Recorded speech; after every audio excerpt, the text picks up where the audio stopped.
এরপরে নবী আমার চলে যাবেন উম্মতদের খোঁজার জন্য। নবী আমার উম্মতদের খোঁজার জন্য যাবেন। চারটে পথ ধাপে ধাপে নবী আমার উম্মতদেরকে খুঁজলেন, খুঁজে খুঁজে জান্নাতে নিয়ে যাবেন। আচ্ছা, এই যে হাসরের মাঠে একটা বোঝানোর জন্য আপনাকে বলি, মনে করেন একটা সময় আপনি এমন জায়গায় পৌঁছে গেছেন, এমন জায়গায় আপনি চলে গেছেন, ঘুরতে ঘুরতে আপনি এমন একটা জায়গায় চলে গেছেন, মরুভূমি এলাকা, যেখানে পানিও নাই, কোনো খাবারও নাই, আশপাশে কোনো লোকজন কেউ নাই, কাছে কোনো টাকা পয়সাও নাই। এমন একটা সময় আপনার যদি কেউ উপকার করে, আপনার আনন্দ হবে? আনন্দ হবে। তাহলে হাসরের মাঠে কঠিন দিবসে আল্লাহর বাণী অনুযায়ী যে নবী আমার সুপারিশ করবেন, নবী আমার আল্লাহর দরবারে কোন নবী আল্লাহর কাছে সুপারিশ করবে না। আদম নবী সুপারিশ করবে না। আদম থেকে ঈসা পর্যন্ত যত নবীগণ পৃথিবীর জমিনে এসেছে, কোন নবী আল্লাহর সামনে কথা বলবে না। আল্লাহর সামনে কথা বলবেন আমাদের প্রিয় নবী, আর সেই নবী আমার সুপারিশ করবেন আল্লাহর দরবারে। তার নবী যদি সুপারিশ করে উম্মতের জন্য, তাহলে উম্মতকে তো উম্মত হওয়া লাগবে, কথা বলে না, তাই কি না? আল্লাহর নবী চারটে আলামত দেখে, হাসরের মাঠে তো কোটি কোটি মানুষ থাকবে, হাসরের মাঠে কোটি কোটি উম্মত থাকবে। প্রিয় শ্রোতামণ্ডলী আমার, আপনার মনে প্রশ্ন জাগতে পারে, হাসরের মাঠে আদম আলাইহিস সালামের উম্মত থাকবে, ঈসা আলাইহিস সালামের উম্মত থাকবে, ইব্রাহিম নবীর উম্মত থাকবে, নূহ নবীর উম্মত তো সেখানে থাকবে, মুসা নবীর উম্মত তো সেখানে থাকবে, প্রচুর মানুষ একসঙ্গে থাকবে। কিন্তু নবী আমার কেমনে চিনবে? নবী আমার তার উম্মতকে কিভাবে চিনবেন? আল্লাহ নবী আমার হাদিসে জানিয়ে দেন, আল্লাহ রাসূল আমার হাদিস শরীফের মধ্যে জানিয়ে দেন কিভাবে তিনি উম্মতকে চিনবেন। চারটে আলামত তিনি বলেন, চারটে আলামত দেখে নবী আমার উম্মতকে হাসরের মাঠে চিনতে পারবেন। বিশ্ব নবী আমার চারটে আলামত দেখার পর বুঝবেন এরা হলো আমার উম্মত, এরা হলো আমার উম্মত। এই দেখে দেখে নবী আমার জান্নাতে নিয়ে যাবেন। এক নম্বর আলামত হলো সীমাহুম ফি ওজুহিহিম মিন আসারিস সুজুদ।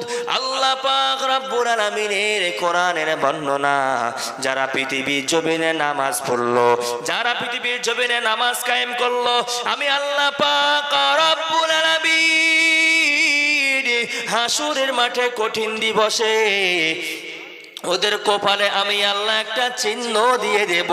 হাসরের মাঠে আমি আল্লাহ ওদের কপালে একটা চিহ্ন দিয়ে দেব, আসর দিয়ে দেব, ওদের কপাল থেকে নূর বার হবে। দুই নম্বর হলো আল্লাহ নবী আমার বললেন, আমার যে উম্মত নামাজ পড়ার জন্য ওযুটা করত, শীতকালে প্রচন্ড ঠান্ডার দিনে এশার নামাজের জন্য ওযু করলো, ফজরের নামাজের জন্য ওযু করলো, আল্লাহর নবী আমার জানিয়ে দেন, জানিয়ে দেন, জানিয়ে দেন, আল্লাহর হাবিব আমার বলে দেন ওযুর অঙ্গগুলো থেকে নূর বার হবে। জোরে জোরে বলেন সুবহানাল্লাহ। এক নম্বর নবী আমার বলেন আমার উম্মতের কপাল থেকে নূর বার হবে সেজদা দেওয়ার জন্য। দুই নম্বর, এই যে অজুর অংশগুলো যেখান থেকে অজু করত, এই অজুর অংশগুলো থেকে নূর বার হবে। বলুন জোরে সুবহানাল্লাহ। তাহলে এখন যদি কোনো মানুষ পৃথিবীর জমিনে নামাজ না পড়ে, ওর কপাল থেকে কি আলো বার হবে? যে ব্যক্তি নামাজের জন্য অজু করে না, নামাজ পড়ে না, অজু দূরের কথা, নামাজ পড়ে না, ওই ব্যক্তির অঙ্গগুলো কি উজ্জ্বল হবে? যে ব্যক্তি পৃথিবীর জমিনে নামাজ পড়লো না, যে ব্যক্তি পৃথিবীর জমিনে নামাজটা পড়লো না, যে ব্যক্তি পৃথিবীর জমিনে ভালো কাজ করলো না, ওই নবী, ওই উম্মতকে কিন্তু নবী আমার চিনতে পারবে না। চেনার লক্ষ্য, ওই নবীকে, ওই উম্মতকে নবী আমার চিনতে পারবেন না। পৃথিবীর জমিনে আমার অল্প দিনের সময়, এই দিন এই সময়টা কাটানোর জন্য আমি যদি হেলাই দোলাই কাটিয়ে দেই, আমি যদি শরীয়তকে ধার না ধারি, আমি যদি শরীয়তকে মান্য না করি, মনে রাখবেন হাসরের মাঠে আল্লাহ কিন্তু, আল্লাহ পাক রব্বুল আলামিন আপনাকে যেমন শাস্তি দেবে, এরপরেও রাসূলুল্লাহ কিন্তু আপনার শাফাত করবে না, রাসূলুল্লাহ আপনার জন্য শাফাত করবে না, নবী আমার আপনার জন্য শাফাত করবে না। হাসরের মাঠে নবী যদি আপনার জন্য শাফাত না করে, মনে রাখবেন আপনার জীবনে যেটা ধন্য হয়ে যাবে, অমন ধন্য আপনি জীবনে কখনো হতে পারেন নাই আর পারবেনও না। কিন্তু কপাল পড়া উম্মত যদি আমার কাজকর্মে যদি নবী আমার চিনতে না পারে, ওই রকম হতভাগা দুর্ভাগা উম্মত জন্য খুবই দুর্ভোগ, খুবই দুর্ভোগ। প্রিয় শ্রোতা মণ্ডলী আমার, হাসরের মাঠে নবী আমার উম্মতের জন্য কাঁদবেন, হাসরের মাঠে নবী আমার উম্মতের জন্য কাঁদবেন। পৃথিবীর জমিনে থাকাকালীন নবী আমার এই বাণীটা দিয়ে গেছেন, এই হাদিসটা বলে গেছেন, হাসরের মাঠে কোন উম্মতগুলো ছাড় পাবে, কোন উম্মতগুলো আল্লাহর নবীর সুপারিশ পাবে, কোন উম্মতগুলো আল্লাহর নবীর শাফাআত পাবে, আর কোন উম্মতগুলো পাবে না। যদি আপনি ভালো কাজ করেন আল্লাহর নবীর শাফাআত আপনি পেয়ে যাবেন, আর যদি ভালো কাজ না করেন মনে রাখবেন নবী শাফাআত পাবেন না। উম্মতের জন্য, উম্মতের প্রতি নবীর মায়া। হাসরের মাঠে অন্য নবী দুনিয়ার জমিনে উম্মতের জন্য দোয়া করলেও হাসরের মাঠে কোনো নবী উম্মতের জন্য আল্লাহর কাছে দোয়া করবেন না। একটাই নবী আল্লাহর কাছে দোয়া করবে উম্মতের জন্য, সেটা হলো আমার নবী। দুনিয়ার জমিনে নবী আমার উম্মতের প্রতি যেমন মায়া দেখিয়েছেন, হাসরের মাঠে নবী আমার তেমন উম্মতের প্রতি মায়া দেখাবেন। বলুন সুবহানাল্লাহ। একবার দরুদ শরীফ পড়েন, আল্লাহুম্মা সাল্লি আলা।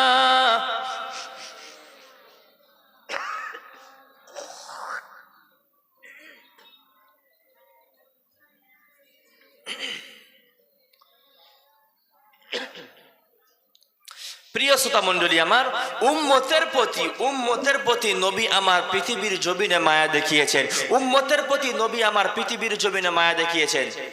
প্রথম আপনাকে বলেছে হাসরের মাঠে নবী উম্মতের জন্য মায়া দেখিয়েছেন, উম্মতের প্রতি নবী আমার পৃথিবীর জমিনেও মায়া দেখিয়েছেন। চলেন 1 নম্বর পয়েন্ট জানি, উম্মতের প্রতি নবী আমার মায়া দেখিয়েছেন। আমি এই কথাগুলো বলছি এই জন্য, শেষ পর্যায়ে মারটা আমি কোথায় গিয়ে মারবো আপনি অবশ্যই বুঝতে পারবেন। নবী উম্মতের প্রতি মায়া দেখিয়েছেন দুনিয়ার জমিনে 1 নম্বর দৃষ্টান্ত। অনেক আলোচনা, 1 নম্বর শোনেন। নবী ইসলামের দাওয়াত পাওয়ার পর, ইসলামের বাণী পাওয়ার পর চলে গেলেন ইসলামের দাওয়াত দিতে। নবী ইসলামের বাণী প্রচার করতে গেলেন তায়েফের ময়দানে। নবী যখন তায়েফের ময়দানে গেলেন, তায়েফের মানুষেরা, সকলেই জানেন ঘটনা, কিন্তু আমি বিস্তার করছি না, হাদিসটা সংক্ষেপে বলছি। নবী তায়েফের ময়দানে গেলেন, যখন গেলেন ওখানকার মানুষেরা নবীর হাতে হাত দিয়ে কলেমা কেউ পড়লো না। ফার্স্ট টাইমে কেউ কলেমা পড়লো না। নবী ফিরে আসবেন, আসার সময় ওদেরকে বললেন, আমি যে তোমাদের কাছে এসেছি তোমরা যেন এই খবরটা মক্কায় দেবে না, কারণ যদি দাও মক্কার জমিনে মানুষেরা ওরা আমাকে এখনো ভালোভাবে মানে না, ওরা যদি জানে আমি তোমাদের এখানে এসেছি তোমরা আমার কলেমা গ্রহণ করুনি, ওরা আমাকে নিয়ে ঠাট্টা করবে, ওরা আমাকে নিয়ে উল্টো পাল্টা বলবে, খবরদার তোমরা যেন খবরটা মক্কার জমিনে দেবে না বলে নবী বার হয়ে আসছে। প্রথমত ওই তায়েফের ময়দানের ওই কাফেররা কি করলো, ওই সংবাদটা মক্কায় পাঠিয়ে দিল। প্রিয় শ্রোতা মণ্ডলী আমার, গভীরভাবে শ্রবণ করবেন, মনোযোগ দিয়ে শুনবেন। উম্মতের প্রতি, গুনাহগার উম্মতের প্রতি আমার নবীর মায়াটা কেমন ছিল, বিশ্ব নবীর মায়াটা কেমন, আমি আপনাকে বলি ধীর স্থির ভাবে শ্রবণ করুন। বিশ্ব নবী আমার তায়েফের ময়দানে দিন প্রচার করলেন। নবী আমার 3 দিনের না খাওয়া নবী, 3 দিন কিছু খাওয়া না, ক্ষুধার্ত নবী আমার ইসলামের বাণী প্রচার করার পরে তায়েফের ময়দান থেকে রিটার্ন করলেন। আল্লাহর নবী আমার চলছেন রাস্তায়, ওই তায়েফের ময়দানে কাফেরেরা, তায়েফের ময়দানের দুষ্ট লোকেরা আমার নবীকে মারার জন্য, বিশ্ব নবীকে মারার জন্য, আল্লাহ নবীকে কষ্ট দেওয়ার জন্য ওরা যুবকদেরকে লেলিয়ে দিল, তোমরা 3টে জায়গায় দাঁড়িয়ে থাকবা, তোমাদের ওখান থেকে যখন মুহাম্মদ চলে যাবে তোমরা পাথর দিয়ে মুহাম্মদকে মারতে থাকবে। ওই কাফেরদের কথা অনুযায়ী 3টে জায়গায় স্টেপ করে যুবকেরা দাঁড়িয়ে গেল। আল্লাহ আমার নবী আমার বিশ্ব নবী আমার আল্লাহর হাবিব আমার যখন ফিরে আসেন, মক্কার জমিনে যখন ফিরে আসেন, প্রথম নম্বর জায়গায় যখন আসলেন, ওই সমস্ত কাফেরের বাচ্চারা, ওই সমস্ত কাফেরের বাচ্চারা আমার নবীকে পাথর দিয়ে দিয়ে আঘাত করতে লাগে, আমার নবীকে পাথর দিয়ে আঘাত করতে লাগে। বিশ্ব নবীর শরীর মোবারক রক্ত রঞ্জিত হয়ে যায়, আল্লাহ নবীর শরীরখানা রক্ত বার হয়ে শরীরটা লাল হয়ে যায়, জুব্বা মোবারক লাল হয়ে যায়। আল্লাহ নবী প্রথম জায়গায় মার খেলেন, মার খাওয়ার পর আল্লাহ নবী হেঁটে যখন 2 নম্বর জায়গায় গেলেন, আল্লাহর নবী 2 নম্বর জায়গায় যাওয়ার পর ওখানে যারা দাঁড়িয়ে ছিল ওরা খুব জোরে জোরে আমার নবীকে আঘাত করতে লাগলো, বিশ্ব নবীকে আমার 2 নম্বর জায়গায় আঘাত করতে লাগলো। আল্লাহ নবী বিশ্ব নবী আমার প্রচন্ড আঘাত খেতে লাগলেন, নবী আমার রক্ত প্রচন্ড ঝরে যায়, জুব্বা মোবারক খানা লাল হয়ে যায়, আল্লাহ নবী জুতো খানা রক্ত জমাট বেঁধে যায়, আল্লাহ নবী আমার দুর্বল হয়ে পড়লেন, বিশ্ব নবী আমার আর হাঁটতে পারে না, আল্লাহ নবী আমার আর চলতে পারে না। ওই কাফেররা ধাক্কা মেরে মেরে ধাক্কা মেরে মেরে আমার নবীকে আরো আগে বাড়িয়ে দেয়। ও প্রিয় শ্রোতা মণ্ডলী আমার, ও আল্লাহ পাকের বান্দারা, ভালো করে শুনবেন, আল্লাহ নবী আমার বিশ্ব নবী আমার 2 নম্বর জায়গায় মার খাওয়ার পর 3 নম্বর জায়গায় যখন চলে যায়, 3 নম্বর জায়গায় যারা দাঁড়িয়ে রইল ওরা আমার নবীকে প্রচন্ড মারধর করলো, আমার নবীকে ওরা প্রচন্ড মারধর করলো, প্রচন্ড কষ্ট দিল। একটা সময় নবী আমার অজ্ঞান হয়ে পড়ে গেলেন, আল্লাহ নবী আমার অজ্ঞান হয়ে পড়ে গেলেন, নবী আমার চলতে পারে না, দুর্বল হয়েছে, অজ্ঞান হয়ে পড়ে রইল। কাফেররা ভাবলো মুহাম্মদ পৃথিবীর জমিনে আর নাই, মুহাম্মদ পৃথিবীর জমিনে আর বেঁচে নাই, মুহাম্মাদের কালেমার দাওয়াত একেবারের মতো শেষ হয়ে গেছে। আল্লাহ নবীকে বিশ্ব নবীকে আখিরি জামানার নবীকে প্রিয় নবীকে আল্লাহর হাবিবকে ওরা মেরে ওখানে ফেলে রেখে চলে গেল। আল্লাহ পাক রব্বুল আলামিন আসমান থেকে জিবরিলকে বলল, ও জিবরিল চলে যাও, তুমি চলে যাও, দেখো না আমার নবীকে কেমন করে মারে, আমার নবীকে কেমন করে কষ্ট দেয়। ও নবী, ও জিবরিল তুমি চলে যাও, আমার নবীর কাছে তুমি চলে যাও। জিবরিল আমিন চলে আসলেন নবীর কাছে, আল্লাহর নবীর কাছে জিবরিল আমিন চলে আসলেন। জিবরিল আমিন এসে নবীকে বললেন, ইয়া রাসূলুল্লাহ, ইয়া হাবিবাল্লাহ, হুজুর গো, আপনার রক্তমাখা শরীর, আপনার এই শরীর দেখে আল্লাহ পাক আর থাকতে পারেন না, আল্লাহ থাকতে পারেন না, আমাকে আল্লাহ পাঠিয়ে দিয়েছেন, আল্লাহ আমাকে আপনার কাছে পাঠিয়ে দিয়েছেন। আমার সঙ্গে আছে মালাকুল জিবাল, আমার সঙ্গে রয়েছে পাহাড় আরোহণকারী ফারিস্তা, নবী তুমি একটাবার অনুমতি দাও, ওরা পাহাড়কে তুলে নিয়ে ওই তায়েফবাসীদেরকে ধ্বংস করে দেবে। আল্লাহ নবী আমার বিশ্ব নবী আমার উম্মতের প্রতি কেমন মায়া, আল্লাহর নবী উম্মতের প্রতি কেমন মায়া। আল্লাহ নবী আমার অসুস্থ নবী আমার রক্তমাখা অজ্ঞান হয়ে যাবা ক্ষুধার্ত নবী আমার রক্তমাখা 2 হাত আল্লাহর কাছে তুললেন, আল্লাহর কাছে রক্তমাখা 2 হাত তুলে আল্লাহর কাছে দোয়া করলো, আল্লাহ আমি তোমার কাছে দোয়া করি, আল্লাহ যারা আমার উপরে অত্যাচার করেছে, যারা আমাকে কষ্ট দিয়েছে, মাবুদ গো তুমি ওদেরকে ক্ষমা করে দাও। জোরে জোরে বলেন সুবহানাল্লাহ।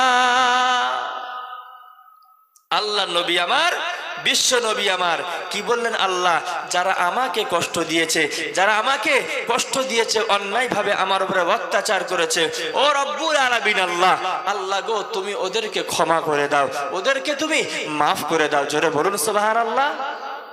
প্রিয় শ্রোতা মণ্ডলী আমার, আল্লাহ পাক রব্বুল আলামিন আমার নবীর এই কথা শুনে প্রচন্ড খুশি হয়ে গেলেন। আমার নবীর এই কথা শুনে নবী আমার প্রচন্ড খুশি, আল্লাহ আল্লাহ পাক খুশি হয়ে গেলেন।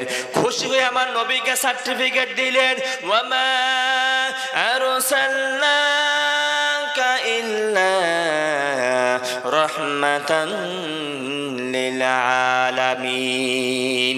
একবার জোরে বলেন আল্লাহু আকবার। আল্লাহ পাক রব্বুল আলামিন আমার নবীর ব্যবহারে প্রচন্ড খুশি হওয়ার পর আমার নবীকে জানিয়ে দিলেন, ও নবী, আমি আল্লাহ তোমাকে বিশ্ববাসীর জন্য রহমত করে পাঠালাম। জোরে জোরে বলেন সুবহানাল্লাহ। আল্লাহর নবী আমার, বিশ্ব নবী আমার, আল্লাহর হাবিব আমার, শেষ জামানার শ্রেষ্ঠ উম্মাহ, শেষ জামানার শ্রেষ্ঠ নবী হয়ে পৃথিবীর জমিনে প্রেরিত হয়েছেন।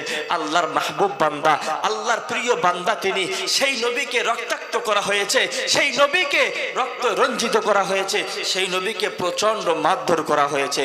নবীকে যখন মারধর করা হয়, আল্লাহ জিবরিলকে পাঠিয়ে দিয়ে বলে, জিবরিল যাও না, নবী কি বলে শোনো। নবী যেটাই বলবে আল্লাহ ওটা কবুল করে নেবে। নবী আমার আল্লাহর দরবারে হাত তুলে বললেন, আল্লাহ আমি নবী তোমার কাছে দোয়া করি, আমি নবী তোমার কাছে বলি, আল্লাহ যারা আমার উপরে অত্যাচার করেছে ওরা আজ না হয় ওদের পরবর্তী জেনারেশন ইসলাম ধর্ম গ্রহণ করবে। বলুন সুবহানাল্লাহ। আল্লাহ আমি নবী তোমার কাছে দোয়া করি, তুমি ওদের ক্ষমা করে দাও, মাফ করে দাও। বলুন জোরে সুবহানাল্লাহ। তাহলে আমার নবীর উম্মতের প্রতি দয়া মায়া আছে না নেই? জোরে বলেন। শ্রেষ্ঠ জামানার শ্রেষ্ঠ নবী হিসেবে পৃথিবীর জমিনে এসেছেন। বর্তমানে যদি কেউ একটু মেম্বার হয়, প্রধান হয়, মেম্বার হয়, প্রধান হয়, এমএলএ এমপি না, এখন গ্রামে সাধারণভাবে বসবাস করত, হঠাৎ যখন মেম্বার প্রধান হয়ে গেল, কেউ যদি কোনো গরিব মানুষ ওকে একটু বড় কথা বলে, ও কি করে? কি করে? মাথা কেটে নেব। রাইট, একজন বলেন মাথা কেটে নেব। মেম্বার সাধারণ মানুষের সঙ্গে, জনগণের সঙ্গে ভালো ব্যবহার, এমনি ভালোভাবে ঘোরাফেরা করত। যে জনগণের ভোটে ও জিতেছে, সেই জনগণ যদি ওকে একটু কটু কথা বলে, তাহলে ওর যা লোকজন রয়েছে সব নিয়ে ঘরদোর ভাঙচুর, দোকান ভাঙচুর হয় কি হয় না? কথা বলেন, হয় কি হয় না? হয়, শুধু একটুখানি কথা বলার জন্য। আচ্ছা, ওরা কি প্রকৃত নেতা? ওরা কি প্রকৃত নেতা? নেতা প্রকৃত ওরা না। প্রকৃত নেতা হবে আমার নবী প্রকৃত নেতা। নেতা তো প্রকৃত আমার নবী নেতা। যে নবীর কাছে আসলে, যে নবীর কাছে মানুষেরা আসলে, যেই আসুক না কেন, মায়ার জালে চুম্বকের মতো নবীর সঙ্গে অ্যাটাচড হয়ে যেত। বলুন জোরে সুবহানাল্লাহ। আরো জোরে বলেন সুবহানাল্লাহ।